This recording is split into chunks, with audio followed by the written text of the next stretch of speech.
Halo semuanya, ketemu lagi dengan saya Tasya Tita Dika Octavia dari kelas D22 dengan NIM 22012120909894. Nah, di sini saya akan melanjutkan presentasi buku ketiga yang sudah saya baca, yaitu Teaching with Digital Tools and Apps.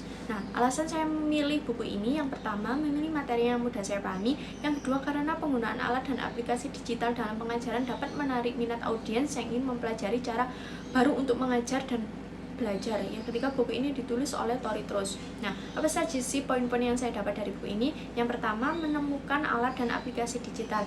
Nah, di dalam poin tersebut, cara menggunakan pencarian internet sederhana untuk menemukan alat dan aplikasi. Nah, untuk mengurangi resiko ini dan mempersempit pencarian internet Anda, berikut beberapa tipsnya. Sertakan detail spesifik dalam penelusuran awal Anda, lalu tambahkan atau hapus istilah untuk menyesuaikan hasil. Gunakan tanda kutip untuk mengelompokkan kata-kata yang harus dicari bersama. Jika Anda memiliki pertanyaan spesifik, tuliskan di bilik pencarian.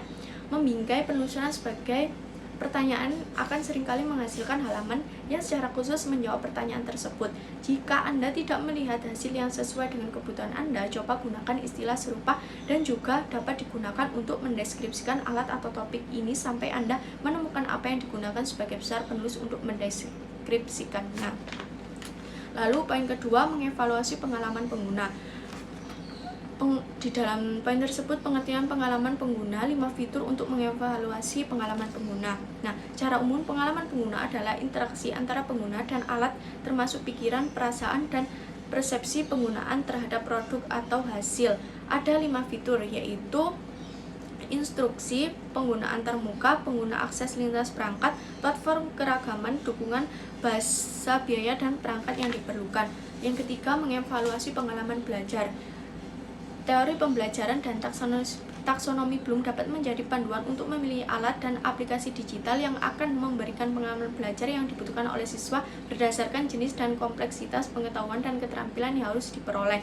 Nah, yang terakhir, mengevaluasi biaya, privasi, dan data. Sebelum Anda memperkenalkan alat, sumber daya online atau aplikasi baru ke dalam ruang kelas Anda, mulailah dengan membaca perjanjian lisensi penggunaan akhir, ketentuan layanan, dan kebijakan privasi.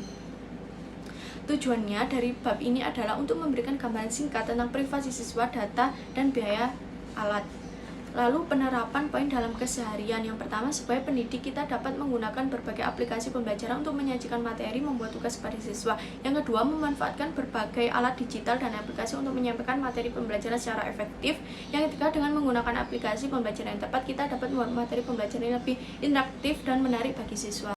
Lalu, keterkaitan buku ini dengan cara memfasilitasi belajar dan meningkatkan performansi manusia, yaitu penggunaan alat dan aplikasi digital dalam pengajaran tidak memfasilitasi belajar yang lebih efektif, tetapi juga membantu dalam meningkatkan performansi manusia dengan menciptakan lingkungan pembelajaran yang lebih menarik, inklusif, dan terlibat.